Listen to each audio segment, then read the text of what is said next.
Susan Eloise Hinton. That was then, this is now. Chapter 4. Mark wasn't feeling any better the next day. When I asked him if his head still hurt, he said, yeah. That was typical of Mark, who never admitted to being really in pain. I called the doctor from a payphone, and all he said was that Mark would be in pain for a couple of days, and that I should keep him quiet and give him aspirin. He was a big help. I took back Charlie's car and told him what had happened. He didn't seem much too interested, but he was having his own troubles. He'd got his draft notice. I got home as soon as I could. I hated to leave Mark there all by himself. I didn't know which was bothering him most, the pain in his head or having to stay in bed. He probably would have tried to get up in spite of the doctor's orders, but he couldn't even sit up without getting dizzy. He didn't have the TV anymore, and Mark couldn't read too well. He couldn't even seem to get interested in poker. Why don't you read me a book? He suggested, after I had racked my brains trying to think of something to do. Read you a book? Yeah, don't you remember when we were little? You used to read me books all the time. Mark was too lazy or too uninterested in to read himself. He had never bothered to learn how to read very well in the first place. This probably accounted for his poor grades at school, because he was every bit as smart as I was. I had read cowboy books to him when we were little. We were both going to be cowboys. Books like Long Cowboy by Will James. We'd climb the tree in the backyard and I'd read aloud, and then we'd play cowboys. Do you remember? Mark said. Somehow we spent the whole afternoon talking about when we were little kids. We had played a kids' version of the gang fighting called Civil War. And then, later, we had got in on the real thing. We fought with chains, and we fought barefooted, and we fought socks, and we fought other grease gangs. It was a normal childhood. I used to be able to get all uptight about a fight. I looked forward to it. Nowadays, it was getting a little boring. Mark had a great memory, better than mine, which is pretty good, and he brought up little goofy things we had done when we were younger that I'd forgotten about, like the time we climbed over the back fence at a drive-in movie and got caught. The driving manager put us in the back of a pickup truck to take us to the police station, but we jumped out while he was doing 30 miles an hour. Somehow, neither of us was killed. We always wondered what that guy thought when he got to the police station and there was nobody in his truck. We'd get up on the roof of a two-story shopping center and shoot water pistols at the people passing below.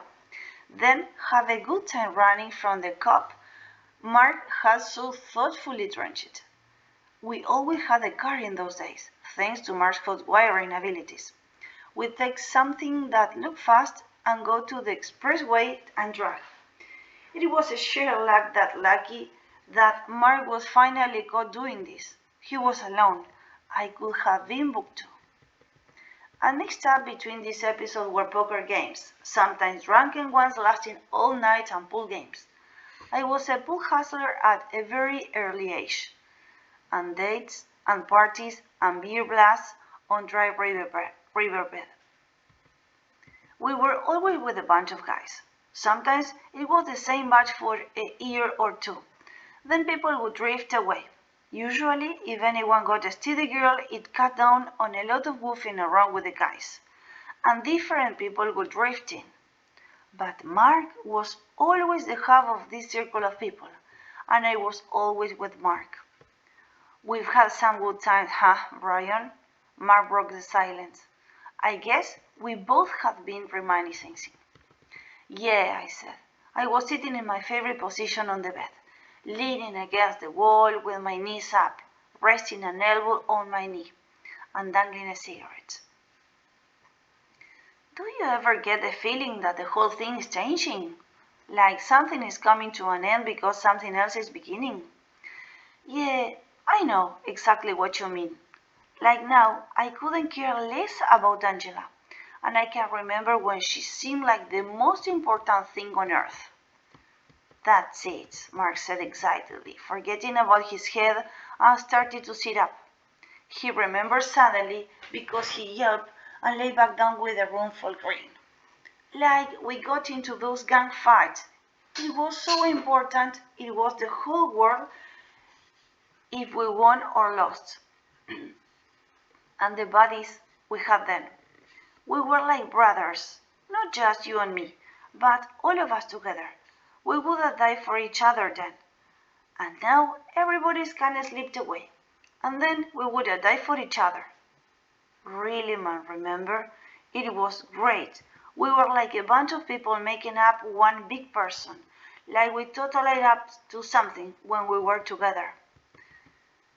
Now we total up to something by ourselves just as easy, I said. I understood exactly what he was talking about. Mark had the habit of thinking the way I did. The difference is that he said it and I usually didn't. Yeah, but still, don't you kinda miss that one for all for one routine?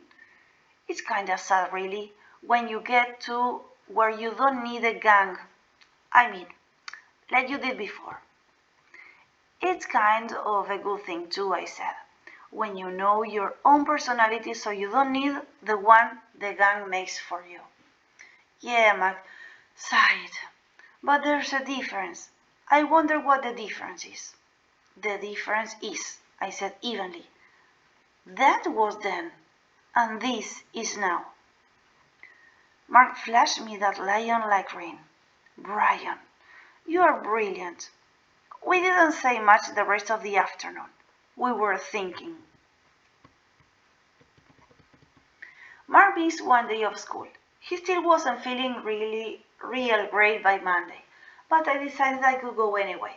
He wasn't sick enough for me to stay home with him. The fight had made Mark something of a hero, and the whole story was going around school in various versions, all different. Some of them were pretty funny.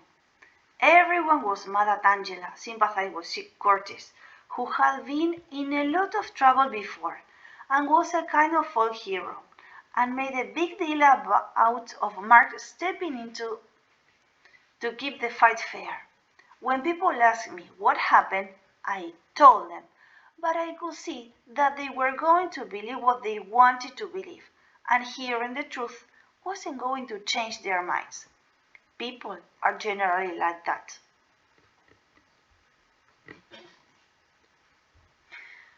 I was in a funny mood Monday. That talk I had with Mark really got me. I feel like I was standing apart from all the rest of the kids and just watching. It was like I could see through them, see what they were thinking and why they did things, and it was really weird. I went to a big high school. It graduated about 700 kids, and the senior class was the smallest class, so you can see how big it really was. Each district included a really creamy part of town, ours, and a pretty ritzy part of town. This can make for problems. It used to anyway, with the Sox beating up the Greasers. But in these days, with all that love, peace, and groovy stuff, the fights had slacked off. Besides, it was hard now to tell a Sock from a Greaser. Now the Greasers wore their hair down on their foreheads instead of come back. This went for Mark and me too, and the Sox were trying to look poor. They wore all jeans and shirts with the shirt tails out, just like the Greasers always had because they couldn't afford anything else. I'll tell you one thing though. What with fringed leather vests and levies with classy store labels in them, those kids were spending as much money to look poor as they used to look rich. It was crazy. There was another crazy thing I noticed for the first time that Monday. I'm a smart kid, so I was put in classes with other smart kids. Most of these guys were what we used to call socks. They were always friendly toward me. and I'd gone to quite a few parties at their houses and dated some of their chicks. All this time I had thought, well, they like me. I'm big, friendly, wise guy, Bryon, so they like me. Now I saw it clearly. They didn't like me. The truth is, they were probably scared of me. But I was a poor white, and they were liberals. So I got invited to the party so everyone could see what hip people they were. I had always wondered why at those parties people were always trying to get me talk about politics and junk I'd never heard of. I don't keep up on those things. When I read like stuff like Hemingway, newspapers bore me. I lead with my left, and that's about as much I know about left, right, and so on. I have a vague notion of the left is hippie and the right is hick, but I really don't know much else. Now I knew. That Monday, I could see through people and I knew what was going on. I figured I'd been a black, I'd have been twice as popular, but integration in our school wasn't really swinging yet, and there weren't very many Negroes there. These guys would probably have offered me their sister hands in marriage if I'd been black. I knew some Negroes, some real cool fighters out in Bromley. I had to remember to take a couple along to the next party with me. Then they could talk about the Black Revolution and the Panthers, which they knew as much about as I did right and left. I walked around the whole day laughing to myself. It was just that day. The next day I wondered what had hit me to make me act like that. And when I saw these sock guys, they were just guys, friends of mine. And of course they asked me to their homes because we were friends. We were in the same English class and we got along. They were sincerely trying to change the world for the better. That was why they talked politics. They wore those clothes because that was their bag. That's what I thought the next day. But not Monday. That Monday I knew. Mark got better and went back to school. He went to school for lack of something better to do because he sure didn't dig it the way I did. We didn't usually see each other much at school. We were never in the same classes. We walked to school together and usually got a ride home together with someone. But lots of time we didn't see each other until we got home. So, when Mark didn't show up for a while one afternoon, the following week, I wasn't worried. He could have been any number of places. I didn't happen to guess the right one. He was at the police station. I didn't know about it until Terry Jones came by. Terry was short, round, and a real nut. "Bryon!" he yelled as he came running through the front door. "Hey, Bryon, did you hear what happened to Mark?" I was making a peanut butter and honey sandwich. I didn't get shocked because something is always happening to Mark. "What? And calm down, for Pete's sakes. I ain't deaf." "Okay," Terry said carelessly. He sat down in a chair and looked round. "Having dinner?" "Got it, man. What happened to Mark?" "Not much. He just caught driving the principal's car." I got "What?" I said when I could talk. "He got caught doing what?" "The principal had to leave school early today for some reason. He gets to his parking place and no car. And then guess who shows up with it? Your friend and mine, Mark." "You gotta be kidding," I begged. "Man, Terry, tell me you're kidding." "Mark's on probation now for car stealing." "That's the reason he was driving it," Terry said. "Can I have a sandwich?" "Here." I shoved the peanut butter, honey, and bread at him. "Fix it yourself. Only first, if you don't want your head busted, tell me what's going on."